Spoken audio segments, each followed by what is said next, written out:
Faz tempo, hein? Faz tempo. Cara, a banda tem 14 anos, né, Lu? 14 anos já, 14 cara. anos. Então não foi algo da noite pro dia.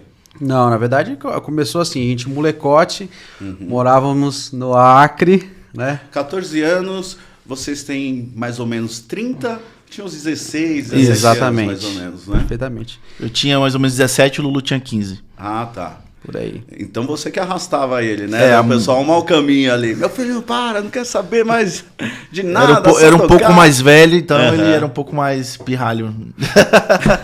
Mas a gente morava na capital, lá em Rio Branco, e ele se mudou pro bairro que eu morava durante um período. Ele passou na frente de casa lá, ouviu uns barulhos de bateria, falou, tem um batera aqui e tal. Aí um dia na rua ele falou, mano, você toca batera? Eu falei...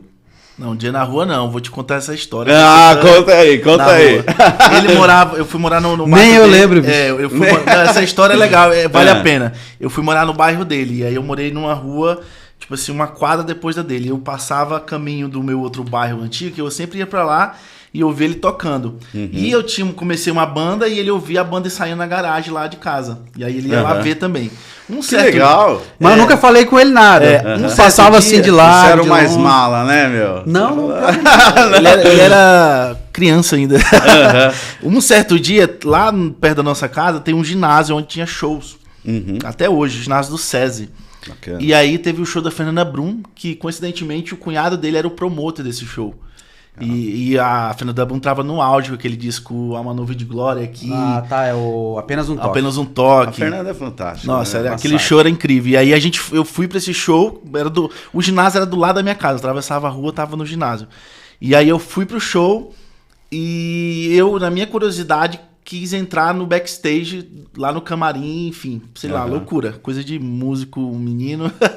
E aí eu peguei o segurança tava lá e eu entrei no backstage, meio que se escondido assim, entrei e eu parei assim de trás do palco e ele tava lá. E aí eu falei assim, mano, você que mora naquela casa lá? Não sei. Pô, é verdade, tô lembrando agora disso aí mesmo. Aí ele falou, sou eu. E aí eu falei, vamos montar uma banda? E aí a gente não... Teve o fator Deus no show da Fernanda Brum, Exatamente. cara. Olha aí, Fernanda Brum. Olha o que você conseguiu juntar aqui, ó. Essa galera fantástica. Eu vou contar da Fernanda Brum algo interessante, que eu ia contar quando a gente estava vindo, tinha comentado do técnico de som do 500.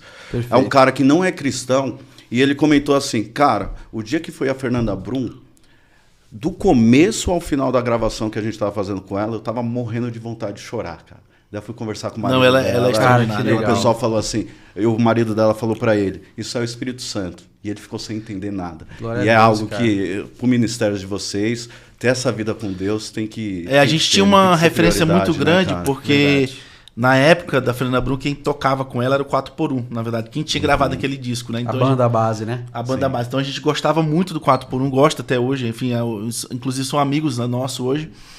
E aí quando eu encontrei o Lulu, eu falei assim, cara, eu tava com um batera que ele falou assim, ó, vou entrar até vocês arrumar um batera. E aí eu falei, cara, vamos fazer um teste amanhã contrato provisório. Vamos fazer um teste amanhã no ensaio? Aí ele falou, vamos, topou. Aí, quando foi à tarde, ele chegou lá na igreja que a gente ensaiava, era tipo a igreja do meu pai lá. E aí eu lembro que hoje eu falei assim, mano, beleza, você vai entrar na banda, mas faz alguma entrada de alguma música. E faz a entrada da música da Fernanda Brum. Pô, tava ouvindo aquele disco de cabo a rabo, né, bicho? Aí colocou no fogo, então. Já foi. Qual era a música? Era aquela... Que tinha uma nós fizemos até uma versão dela no Reels lá com a Jael, né? A esposa do Felipe. Viver para ti. Tá entrando. Aí tem uma virada do Valmir, né? Bonitão. Felipe, você tá devendo um podcast pra gente, viu, rapaz? Felipe? Não vai furar. O Felipe é parceiro da Cater Cabos nos Direct Box, legal. Né? Parceiraço nosso, Felipe cara incrível, super cara. Gente boa. É um cara que eu converso com ele. Fez um solo de Moog incrível lá no vídeo. Animal. É um cara que ele sempre é o mesmo. Eu acho isso muito legal, assim. A gente não conhecia ele. Do lugar que você esteja, você vai conversar com o Felipe, ele vai ser aquele cara. É verdade, a gente não conhecia ele pessoalmente, a gente conheceu pelo Instagram, ele falou, mano, quero gravar com vocês.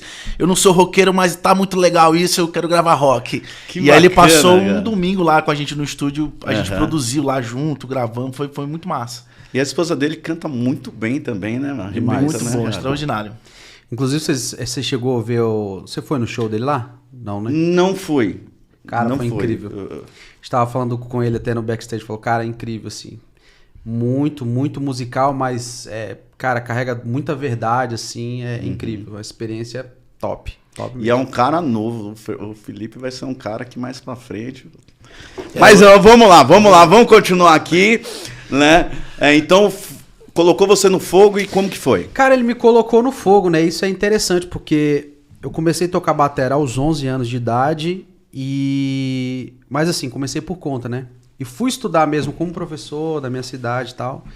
Né? Até mandar um abraço pra ele aí, o Jorge Ney, Gondim. Família Gondim, os caras são muito top, assim, nessa didática.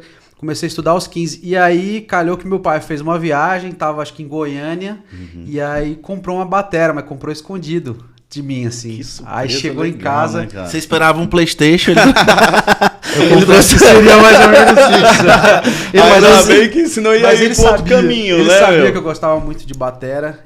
E assim, e é interessante porque eu gostava também de jogar bola, aí eu parei com o lance de bola, assim, só batera. Aí ele falou, vamos ver até onde vai, se ele vai querer mesmo isso. Aí quando foi com 15 anos de idade, eu ganhei a batera, que foi quando eu comecei a perturbar toda a vizinhança. Os vizinhos reclamavam? Cara, não tinha uns que me amavam, velho, de verdade. Sério? Não, mas aí tinha um período ali, né? Tipo, por exemplo, eu estudava de manhã, chegava, almoçava. A gente tinha um acordo com a vizinha, você lembra? Com a Olivia lá? Cara, porque a gente ensaiava lá do lado da igreja e, mano, era muito... todo dia, tipo assim, músico novo, né? Era muito barulho. Rock ainda, era muito barulho. A gente fazia um acordo com ela, de a gente ensaiar tal período. Ela é muito minha amiga, assim, dos pais e tal. E aí, quando chegava o horário, ela já gritava, Magno, deu hora! Deu hora! E a gente ensaiava toda tarde. Beijão pra Olivia aí, que foi muito importante desse início. Porque ela morava, tipo assim, rente à igreja, cara. Então a casa dela ficava assim, tipo, grudada ali. Então era muito barulho.